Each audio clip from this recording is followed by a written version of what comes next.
Hello student, class fifth, good morning all of you. आज हम Hindi reader का chapter number 18 पढ़ेंगे। चैप्टर का नाम है महाज्ञानी लोग। महाज्ञानी का मतलब जिनको बहुत ही ज़्यादा ज्ञान होता है। तो इस चैप्टर में आपको स्वामी विवेकानंद जी के बारे में और इस्लाम धर्म के जो प्रवर्तक थे मोहम्मद साहब, उनके बारे में दो कहानियाँ दी गई है और उनके जीवन से हमें शिक्षा लेने के लिए कहा गया है। तो प्रस्तुत पाठ में लेखक ने महाज्ञानी लोगों की बात बताकर यह बताना चाहे कि सदैव धर्म और सच्चाई के रास्ते पर चलना चाहिए, क्योंकि 100 अच्छाइयों में भी एक बुराई पहले दिख जाती है। So let's we start. Swami Vivekananda महाज्ञानी थे। उनके गुरु का नाम रामकृष्ण परमहंस था। एक बार विवेकानंद जी एक विद्यालय में गए। वहाँ छोटे छोटे बच्चे पढ़ते थे। उस विद्यालय में शिक्षक बच्चों को अच्छी अच्छी बातें सिखाते थे और मज़ेदार कहानियाँ सुनाते थे। बच्चे भी बड़े ध्यान से सुनते थे। स्वामी जी को वह विद्यालय अच्छा लगा। वे पहली कक्षा में गए। बच्चों ने खड़े होकर प्रणाम किया। अब उन्होंने बच्चों को आशीर्वाद दिया। जब बच्चे अपनी अपनी जगह पर बैठ गए तो स्वामी जी ने सोचा कि बच्चों से कुछ पूछ लिया जाए। तो जो स्वामी विवेकानंद जी थे वो बहुत ही ज़्यादा ज्ञानी थे। उन्हें बहुत ज़्यादा ज्ञान था और उनके जो गुरु थे उनका नाम था रामकृष्ण परमहंस। तो एक बार विवेकानंद जी एक विद्यालय में जाते हैं। वहाँ के जो शिक्षक होते हैं वो बच्चों को पाठ पढ़ा रहे होते हैं और बहुत अच्छी अच्छी बातें सिखा रहे होते हैं। स्वामी विवेकानंद जी को वह विद्यालय अच्छा लगता है और वो उस विद्यालय में जाके बच्चों से बात करने लगते हैं। तो बच्चे जो होते हैं वो पहली कक्षा के होते हैं। तो वो बच्चे जो होते हैं उनसे विवेकानंद जी एक प्रश्न पूछते हैं। क्या प्रश्न था वो? स्वामी जी ने एक सफ़ेद चार्ट पेपर उठाया, उसे श्यामपट्ट का मतलब ब्लैक बोर्ड पे लगा कर उसके बीच में काले पेन से एक निशान बना दिया। सभी बच्चे बड़े ध्यान से देख रहे थे। स्वामी जी, बच्चों बताओ तुम्हें क्या दिख रहा है? बच्चे, काला धब्बा। स्वामी जी, बताइए कागज़ का रंग कैसा है? बच्चों ने कहा सफ़ेद। स्वामी जी ने कहा इस कागज़ पर ऐसे कितने धब्बे लगाए जा सकते हैं? बच्चों ने कहा हज़ारों। तो स्वामी जी ने सोचा इस कागज़ पर ऐसे हज़ारों निशान लगाए जा सकते हैं, पर बच्चों को इतना बड़ा सफ़ेद कागज़ नहीं दिखाई दिया कि सफ़ेद से पहले उस पर लगा छोटा सा काला धब्बा ही उन्होंने देखा। तो फिर स्वामी जी ने बच्चों को बताया, प्यारे बच्चों, जिस तरह इतने बड़े कागज़ की सफ़ेदी से पहले तुम्हें उस पर लगा छोटा सा काला धब्बा दिखाई दिया, उसी तरह आदमी में हजारों गुण होने पर भी एक दोष पहले दिख जाता है। इसलिए बुरे काम को कहीं मत करो, बुराइयां जल्दी ही पता चल जाती हैं। तो जो स्वामी जी होते हैं वो एक सफ़ेद कागज़ लेते हैं, उस पर काला धब्बा, काला निशान लगा देते हैं और बच्चों से पूछते हैं कि तुमको क्या दिखाई दे रहा है। तो जो बच्चे होते हैं वो कहते हैं कि हमको काला धब्बा दिखाई दे रहा है। तो स्वामी जी पूछते हैं कि ये सफ़ेद कागज़, तो वो कहते हैं हमें सफ़ेद कागज़ भी दिखाई दे रहा है।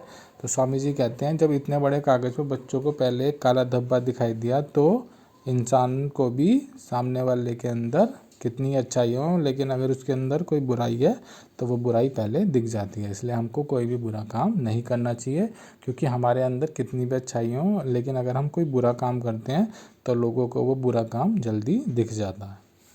इसके बाद जो दूसरी कहानी आपको दी गई वो इस्लाम धर्म के प्रवर्तक थे मोहम्मद साहब। मोहम्मद साहब ने लोगों को बहुत अच्छी अच्छी बातें सिखाई। उन्होंने बताया कि ईश्वर एक ही है, वही सबको पैदा करता है और सबकी रक्षा करता है। मनुष्यों में किसी को ऊंचा या नीचा नहीं मानना चाहिए। हमें बुरी आदतों से दूर रहना चाहिए। जीवन में परोपकार, क्षमाशीलता और दानशीलता आदि गुण अपनाने चाहिए। तो इस्लाम धर्म के जो प्रवर्तक है मोहम्मद साहब, वो लोगों को बहुत अच्छे अच्छे उपदेश देते थे, अच्छी अच्छी बातें बताते थे। वो बताते थे कि कोई भी ऊंचा या नीचा नहीं है, सभी लोग बराबर हैं। हमें हमेशा लोगों की मदद करनी चाहिए, उन पर परोपकार करना चाहिए और अपना जीवन क्षमाशीलता और दानशीलता के साथ जीना चाहिए और हमें कोई भी बुरी आदत नहीं अपनानी चाहिए। कुछ लोगों को मोहम्मद साहब की ये अच्छी बातें पसंद ना आती थी। वे उनका विरोध करने लगे। एक बुढ़िया तो मोहम्मद साहब से बहुत नाराज़ हो गई। उन्हें तंग करने के लिए प्रतिदिन नाश्ते में कूड़ा फेंक देती और कांटे बिखेर देती। क्षमाशील मोहम्मद साहब इसका कभी बुरा ना मानते, वो चुपचाप बचकर निकल जाते। तो लेकिन कुछ लोग उनसे चिढ़ते थे। वो अच्छी अच्छी बातें बताते थे, फिर भी लोग उनसे कुछ लोग थे जो उनको अच्छा नहीं समझते थे। वो तो उनमें एक बुढ़िया भी थी जो मोहम्मद साहब से नफ़रत करती थी, उनसे चिढ़ती थी, वो उनका विरोध करती थी। तो वो क्या करती थी, जिस रास्ते से मोहम्मद साहब जाते थे तो उनके ऊपर कूड़ा फेंक देती थी रोज़ और उनके रास्ते में कांटे बिछा देती थी। लेकिन जो मोहम्मद साहब थे वो कभी भी इस बात का विरोध नहीं करते थे। वे उन सब चीज़ों से बच के निकल जाते थे।